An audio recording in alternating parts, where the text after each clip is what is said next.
경제 전문가도 아니고 뭐 금융 쪽에 일하는 사람도 아니지만 저는 이 문제를 간단한 도표로 한번 만들어봤습니다.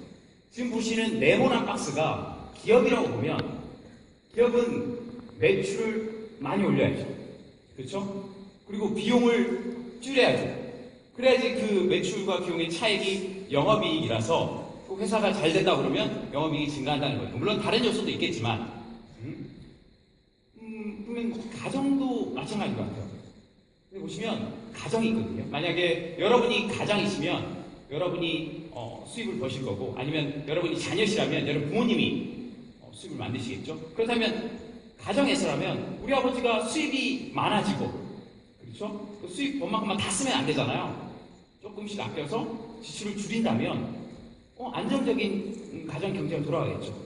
그렇죠? 근데 문제는 기업하고 가정이 같이 있을 때, 만약 기업이 매출을 올리고 싶다. 그래서 신제품을 출시하고 뭐 스마트폰도 계속 나오지 않습니까? 그리고 여러 가지 광고 전략이나 아니면 한해 행사를 하면 가정들은 돈을 더 쓸 수밖에 없어요. 그렇죠? 그리고 기업에서 지금 긴축해야 된다. 비용을 줄여야 된다. 그러면 가장 포션을 많이 차지하고 있는 부분이 인건 부분이기 때문에 비용을 줄이게 되면 우리 아버지 수입도 줄게 되는 거죠. 어떻게 보면 기업이 잘 되려고 그러면 개인들은 점점 힘들어지는, 어떻게 보면 이런 요소가 있거든요. 왜 이렇게 됐을까? 아까 제목에 보셨듯이 ROI, Return on Investment. 내가 투자한 만큼, 어떤 자본가들이 투자한 만큼 수익을 얻으려면 영업이익을 많이 내야 되고, 하다 보면 이런 문제가 생긴다는 거죠. 이런 문제를 조금 심플하게 그림으로 제가 설명드릴게요. 제가 옛날에 좋아했던 게임이 있었습니다. 부루마블이라고. 혹시 아십니까? 모노폴리 게임. 다 아실 거예요. 어떤 거냐면, 여기 각국에서 많이 오셨지만, 큰 판이 있습니다. 판이 있고요. 네, 한번 그 마음속에 그려보세요. 만약 두 명이 한다고 그러면, 각 나라 이름이 정해져 있어요. 뭐, 한국이든 싱가포르든 말레이시아, 인도네시아든. 그래서 주사위를 던져서, 제가 그 나라 칸에 딱 걸리면, 저는 그 칸에 집을 지을 수도 있고, 빌딩을 지을 수도 있고, 호텔을 지을 수도 있고. 그쵸? 근데 상대방이 그 칸에 딱 걸리면 어떡합니까? 전 돈을 내야 돼요. 저도 상대방 칸에 걸리면 돈을 내야 되고. 그렇죠. 그래서 땅 따먹기잖아요. 누가 많은 나라에 누가 많은 건물을 짓느냐. 근데 이게 슈퍼마켓 모노폴리도 있어요.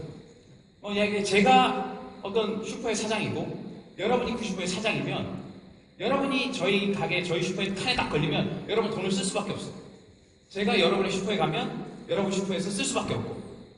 근데 이게 게임으로만 존재하는 것이 아니라 일반 실생활에도 이런 판이 돌아간다는 걸 제가 알았어요. 어떤 거냐? 소비의 부루마블이죠. 누구나 어떤 분이 아침에 일어나면 물도 마실 거고 양치도 할 거고 뭐 샤워도 할 거고 뭐 여러 가지를 한단 말이에요. 이 소비판을 도는 거죠. 이 칸 갔다가 이 칸 갔다가 저 칸 갔다가 저 칸 갔다가 한 바퀴 쭉 돌다 보면 한 달 월급 받아서 한 바퀴 쭉 돌다 보면 또 없어요. 그럼 어떻게 해야 돼요? 또 돌아야 돼요. 돌면 또 돌아야 돼요. 그러면 수입을 많이 벌면 되지. 많이 벌면 칸이 쪼개지고 칸이 달라져요. 계속 돌아야 돼요. 계속. 근데 실제 이게 진짜 게임이라 그러면 게임 시작할 때 어떻게 해야 되나요? 누구나 다 빈칸이에요. 모든 칸들을. 빈칸으로만 시작해야 됩니다. 누구도 먼저 나는 먼저 한국, 싱가포르 먼저 잡고 시작할게. 이럴 수가 없잖아요. 근데 실제로 밖에 나가보면 어느 칸이나 먼저 누가 자리 잡고 있다는 거죠.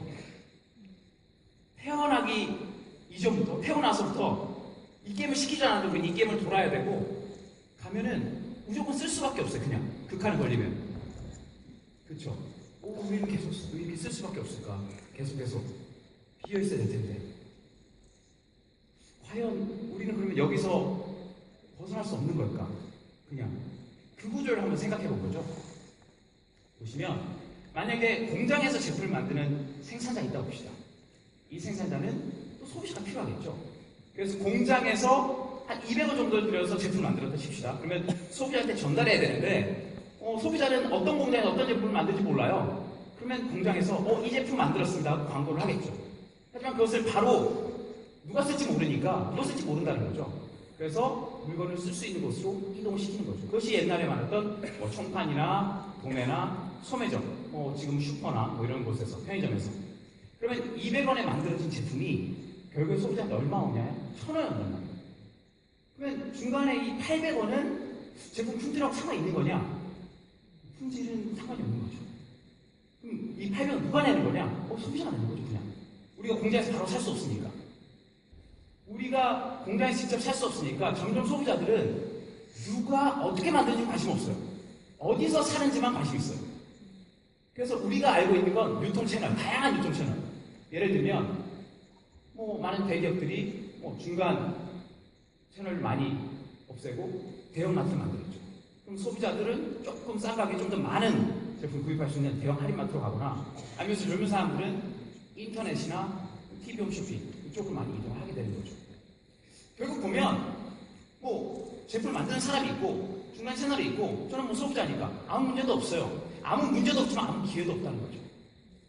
근데 예를 들어 어떤 제품을 만드는 공장이 있다고 봅시다. 생산자가.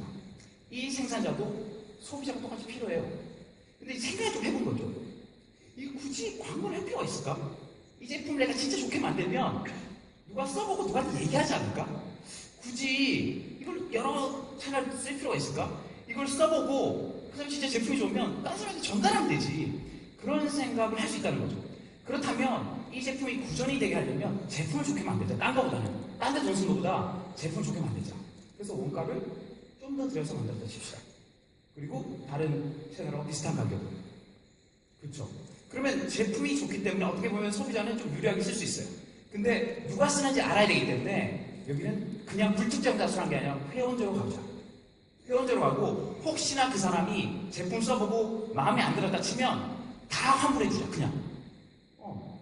이런 생각 할 수 있잖아요. 그리고 더 플러스 우리 광고나 다른 채널 안 썼기 때문에 400원에 만들어서 700원에 주면 300원이 남아요. 이거 어떡하지? 우리 벌 거 다 벌었는데. 이거 나눠주면 되겠네. 그냥 소비자들한테. 어떻게 보면 우리는 그냥 단순히 소비자일 수 있지만 다양한 채널에 쇼핑을 하게 됩니다. 하지만 어떤 생산자가 마음을 달리해서 돈을 버는 구조를 달리해보자. 마음 먹었을 때 어떻게 보면 우리한테 이때까지 존재하지 않았던 기회가 생기는 거죠. 이 회사가 아메이고요. 아까 판으로 돌아가면 이런 거죠. 우리 양치할 때 내 칸이 원래 아니었어요. 다른 칸 다녔는데 치약으로 바꿨습니다. 샤워하는 칸도 바꿨습니다. 다른 칸으로. 그러면 이걸 게임으로 본다 그러면 그 칸에 걸렸을 땐 세이브예요. 내 칸이니까.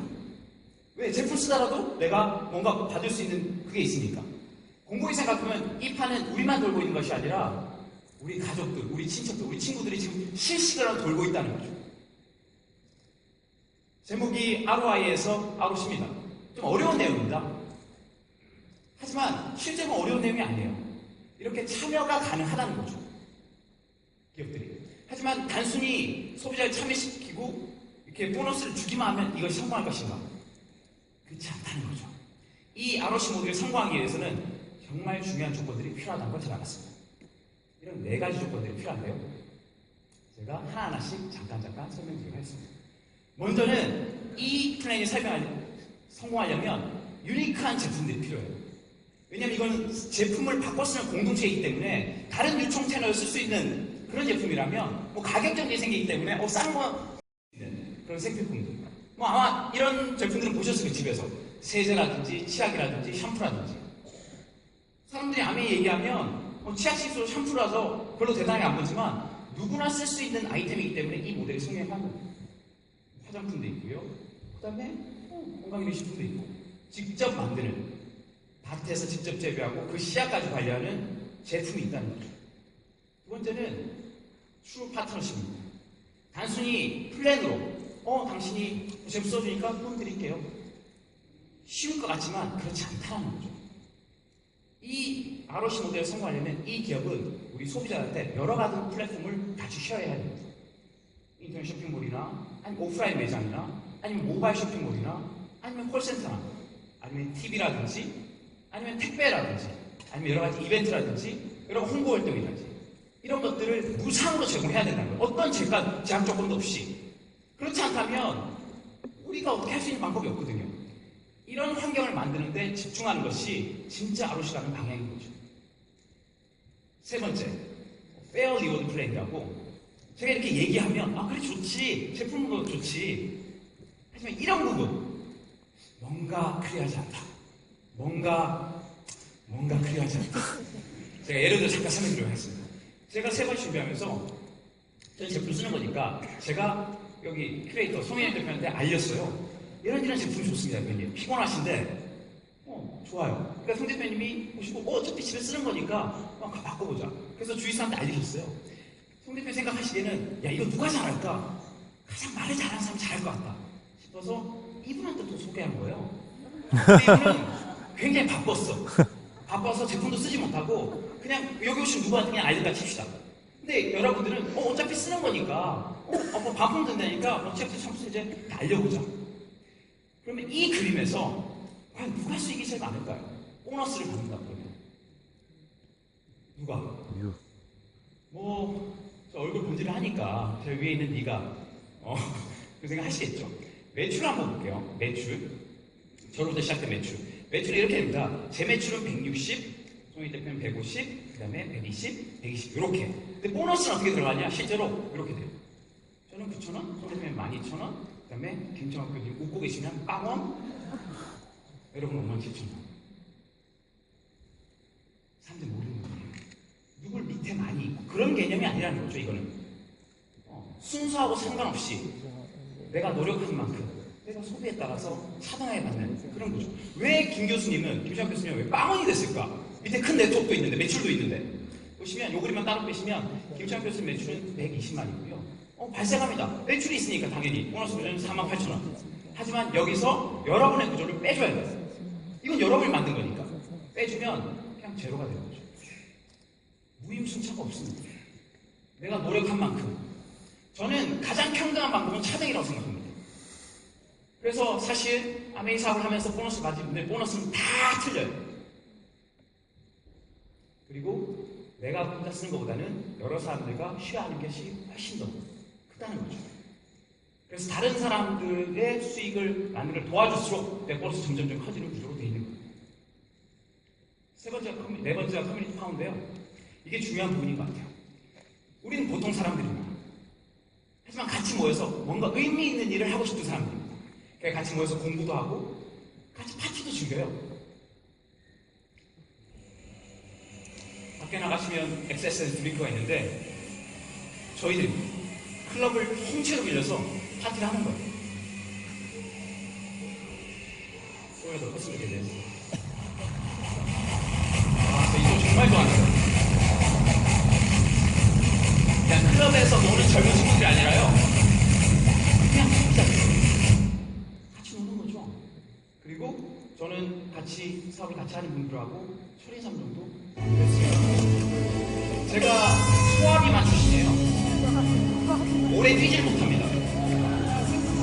근데 같이 하고 조종을 배우다 보니까 이런 것도 완수할 수 있게 되는 거예요. 힘의 파워죠. 그리고 얼마 전에 아메에서는 세상에서 두 번째로 큰 크루즈를 통째로 빌려서 여행도 같이 갔죠. 사실 우리는 배우고 싶고 놀고 싶고 같이 운동하고 싶고 여행 가고 싶어 하죠. 하지만 이런 것들이 우리 직업생활과 분리되어 있기 때문에 쉽게 할 수 없는 건데 이거 자체가 비즈니스 모델이라면 저는 지난달에 몽골을 다녔어요. 유니세프 같이. 어떤 거냐면 저희 비즈니스 하는 모임에서 만만천천의 운동이 있어요. 어떤 거냐? 우리가 제품을 바꿔 쓰다 보면 시약세제, 샴푸세제 쓰다 보면 수입이 10,000원이 들어올 때가 있어요. 큰 돈은 아니지만 이 10,000원을 모으는 겁니다. 이 10,000원을 내는 사람이 10,000명이 만만클럽이고요. 보너스를 받는 사람 중에 1년에 1,000,000원을 내는 사람이 1,000클럽이 되는 거죠. 저희에게 사업을 알려주신 후임들님이 이 사랑의 공단을 만드셨고요. 저희는 그래서 몽골 가서 어린아이들 위해서 어린아이들 학교도 짓고 대학생들 장학금도 주고 사실 저희 딸 희망이도 이 일에 동참하고 있습니다. 기저귀, 젖병, 분유, 물티슈를 바꿔 쓰면 돈이 들어와요. 그러면 자기 기저귀 쓴 돈으로 몽골 친구들 도울 수 있는 거죠. 재밌지 않습니까? 가장 쉬운 거예요. 10,000원을 기부하라는 것이 아니라 제품 바꿔 쓰고 모아지면 그것이 사회로 돌아간다는 거죠. 그래서 얼마 전에 유엔 본부에서 경제산업총장도 굉장하다. 그래서 이 ROC 모델이라는 건 단순히 기업과 소비자의 관계가 아니라 소비가 지출로 끝난 것이 아니라 지출이 소득으로 들어오고 그 소득이 사회로 나갈 수 있는 하나의 큰 흐름이라는 거죠. 이분 아십니까? 아담 스미스. 지금 자유시장 경제, 자본주의의 가장 중요한 원리를 정착시킨 그런 경영 사상가입니다. 이분이 쓴 책 중에 국부론의 책이 있어요. 그 국부론을 보시면 보이지 않는 손, 많이 들어보셨죠? 그 시장 경제가 부를 증진시킨다. 그래서 모든 자본주의에서 무한 경쟁이 된다는 거죠. 하지만 아담 스미스가 이 국부론보다 더 소중하게 생각했던 본인 책이 있습니다. 그 책은 바로 도덕감정론의 책입니다. 사람들은 국부론만 알고 도덕감정론은 잘 몰라요. 이 도덕감정론에서 아담 스미스는 뭐라고 얘기했냐면 기본적으로 모든 사람은 상대방에 대해서 연민을 느끼고 동정심을 가진다고 했어요. 사람이 동정심을 가지기 때문에 각자가 이기심을 발휘하더라도 그 동정심 기준 안에서 발휘하는 거기 때문에 모든 사람의 혜택이 돌아간다. 그 전제하에서 자유시장 경제 원리를 정착시킨 겁니다. 좀 굉장히 놀랐어요. 맞구나. 자본주의는 내가 이기면 네가 지는 게 아니구나. 같이 뭔가 할 수 있는 거구나. 왜? 우리는 사람이고 사람이란 동정을 느낄 수 있기 때문에 사람에 대한 가치관, 사람을 어떻게 보느냐, 그 철학인 거죠. 그래서 저는 그렇게 생각합니다. 사람들이 암에 대해서 많은 얘기를 합니다. 제가 10년 동안 하면서 15년 전에 지방에 한 여자분이 계셨어요. 한 가정 주부셨는데 이분이 뭐 특별히 많이 배운 것도 아니고 그냥 평범한 분이었어요. 근데 마음이 좀 따뜻하셨고 근데 이런 분이 암을 시작하니까 남편보다 엄청 반대하시고 그 주위 친구들도 굉장히 그분을 힘들게 하셨죠. 하지만 그분은 뭔가를 보셨어요. 아, 이 일이 맞구나. 내가 그냥 소비자인데 주부인데 내가 다른 능력 없는데 내가 제품 바꿔 쓰고 이런 걸 해서는 우리 가정도 챙길 수 있고 뭔가 도움이 되겠다. 그 생각을 모든 거절 뚫고 버티신 거죠. 그래서 15년이 지나서 그 여자분의 아들이 지금 여기 서 있습니다. 제가 말씀드리고 싶은 부분은 그 포인트예요. 그 아들 저기서 앞에서 세상을 바꾸기 위해서 우리 모두가 창의적이거나 혁신적일 필요는 없습니다. 창의적인 혁신적인 아이디어가 있다면 동참하는 것만으로도 우리 세상을 바꿀 수 있다고 생각해요. 하지만 세상을 바꾸는 데는 단순히 뛰어난 아이디어만 중요한 것이 아니라 아무리 초라해버린 일에도 다른 사람이 어떤 오해와 거절을 받더라도 우직히 밀고 나가는 그런 용기가 필요하다는 걸 알았습니다. 용기를 발휘할 수 있는 일이라서 저는 일을 굉장히 멋있게 생각했고요. 해오면서 정말 많은 것을 배울 수 있었습니다. 저는 그렇게 생각해요. 시각을 바꿈으로써 여러분 삶을 개선시킬 수 있고 시각을 바꿈으로써 세상을 바꿀 수 있다고 믿는 그 미친 사람들이 저는 암의 역사를 만들어 나간다고 생각합니다. 여러분은 어떤 시각 쓰세요? 아시겠습니다.